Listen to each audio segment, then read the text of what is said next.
evening, Betty. Jack?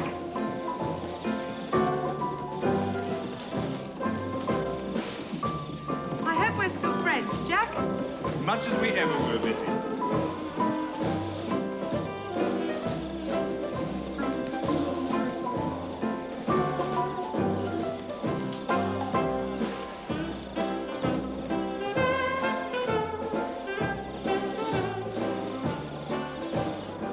Good evening, Angus.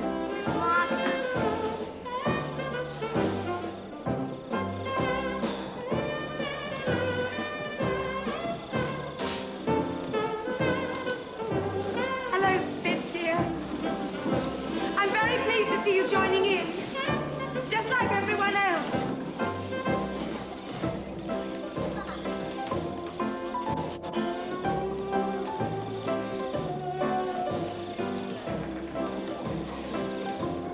You're the one that sent me that note.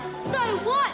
So your father doesn't know anything he's talking about. At least he's not loony like his grandfather was. My grandfather's not a loony. What do you think you're doing? Hey, let me go, let me go. Let me go, let me go. Please, son. Cut it out, hurry. They said my grandfather's loony. Let me go, let me go. They started. They started, let me go. Let me go. My grandfather's not a loony.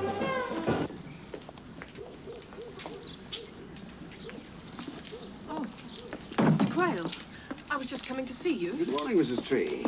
I'm afraid I have an appointment. Oh. But come, what can I do for you? Well, You'd like me to look into this adoption case? yes. Yes, I would. Your opponents have already engaged a lawyer, I hear. One Jack Strap of Newark. Yes, I believe so. He has quite a reputation in these parts.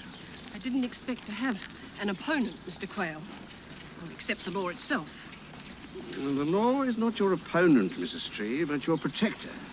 Oh? I understand that you are a Catholic and that the boy is a Protestant, as are the, Arbuckles. Yes. That does complicate matters. Just because they are the right religion doesn't mean that they are the right people to adopt. Yes, well, right or wrong may have nothing to do with it. It's a negative requirement of the law that you may have to face, Mrs. Tree. There are so many other things to take into account. I cannot at this stage say what the law will or won't allow, not until I've looked into it. Still, I will do my best to see what can be done for you. On the surface of it, it would appear that your opponents have an advantage. But we will do our best for you. Good day, Mrs. Tree. Thank you, Mr. Quayle.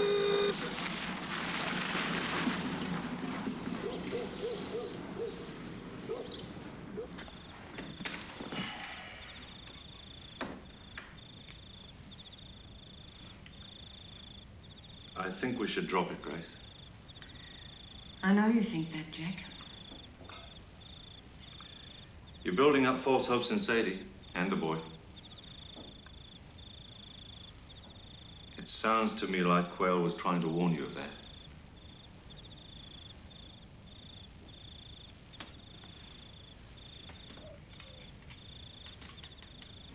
There is no question about it, Mrs. Tree. The law is very clear on this. And I can find no case where this matter of religion has been disregarded. Which is not to say that there cannot be a first time. Although it is possible Judge Laker would be appointed. And he's well known for his resistance to any overturning of the law. Are you saying, or do you mean that you don't wish to take this case, Mr. Quayle? I haven't said that. No, but, well, perhaps being Protestant yourself, you may... I will forgive you that remark, dear lady, recognizing as I do the strain you're under. The law is the law, Mrs. Tree, and my Protestantism never has and never will intrude upon my professional duty. No, of course not. But I might ask if, in fact, it is you who do not wish me to proceed on your behalf. No, no. I mean, yes, I do wish you to. Just that some of the Protestants are very disapproving, Even people from my own church who used to be friendly are being, well... Bigots, Mrs. Tree. I have no time for them, and I'm certain that you don't either. Now, where were we? I'd be very pleased if you would help us, Mr. Quayle. Very well. Now, I sought out your husband this morning on my way here. I had to know his feelings in this. And I must say he was very honest with me. And he informed me that he only signed the application to please you and your daughter, since you're both so committed to this course of action. Dotty about it, I think were his exact words. I suppose that'll go against us, won't it? If the other side make a point of it, yes.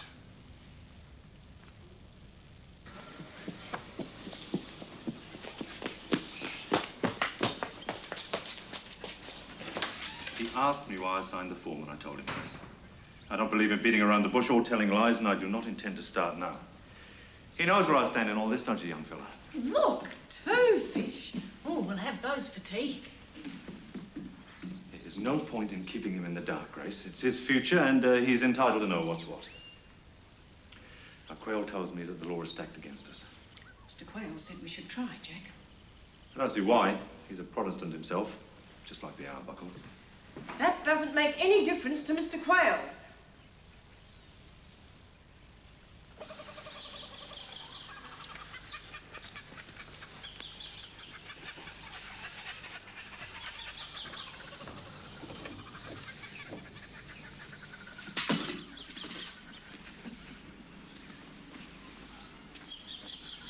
What do you think you're doing? This is my house. You'd be Spit McPhee. Quayle's the name. I'm working for Mr. and Mrs. Tree.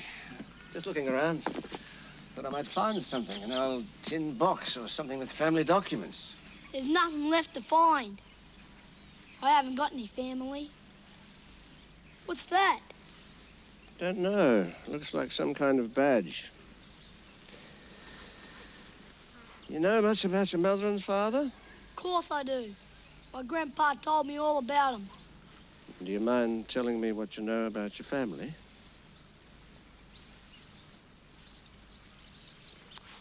Yes. Quite a house, this, wasn't it? Used to fancy a place like this myself once. My grandpa built it all himself. Did he really?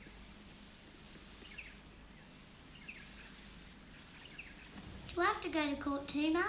Yes. Mr. Quayle said they might have to ask you some questions. How many days will it take, Mrs. Tree? Well, I've told Miss Masters you should only be away from school 1 day. But I've asked her to excuse you if it should be any more. When, Mum? Next Monday. That's only 4 days left. 5. There's nothing to be nervous about, Spit. We'll all be with you.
No time for breakfast, Grace. I want to spend a few hours in the office first.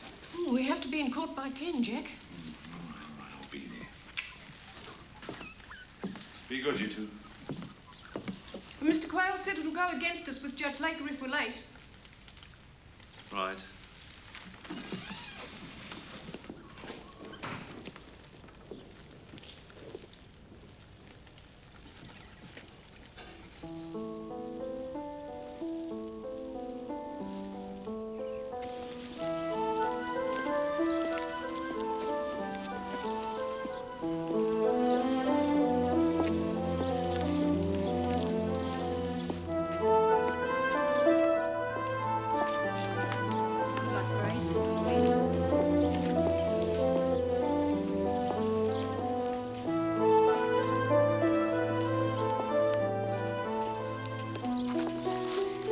Such a lovely day, Frank, isn't it?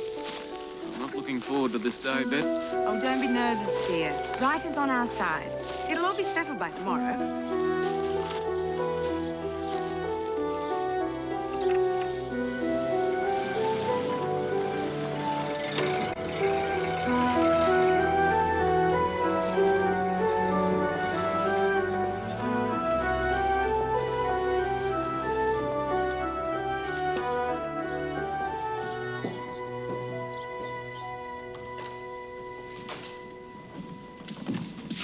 Tree?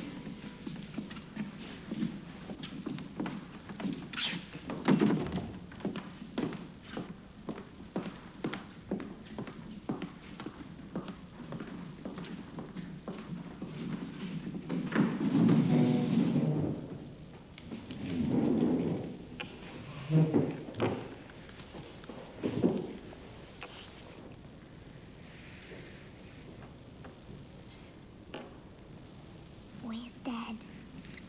He'll be here. Mr. Quayle isn't here.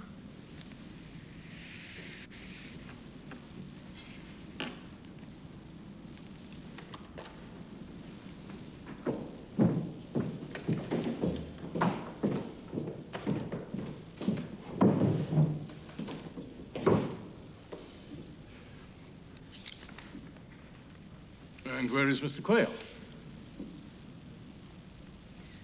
I'm sure he'll be along soon.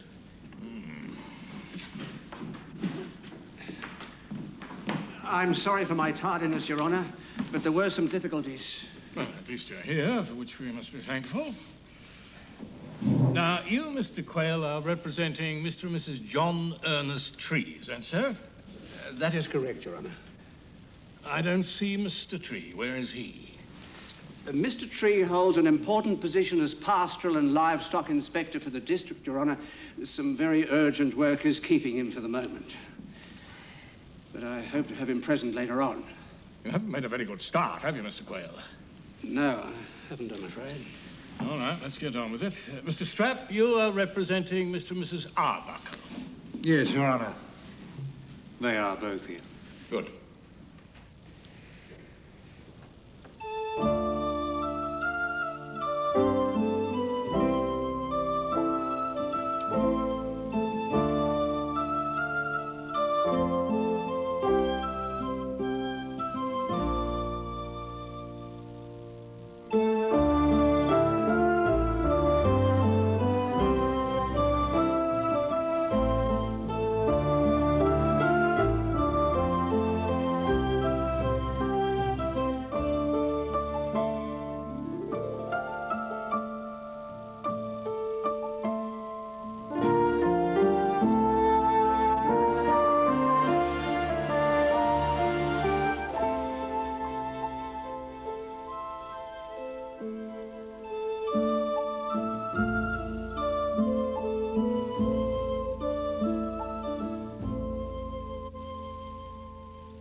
It's the last episode of Spit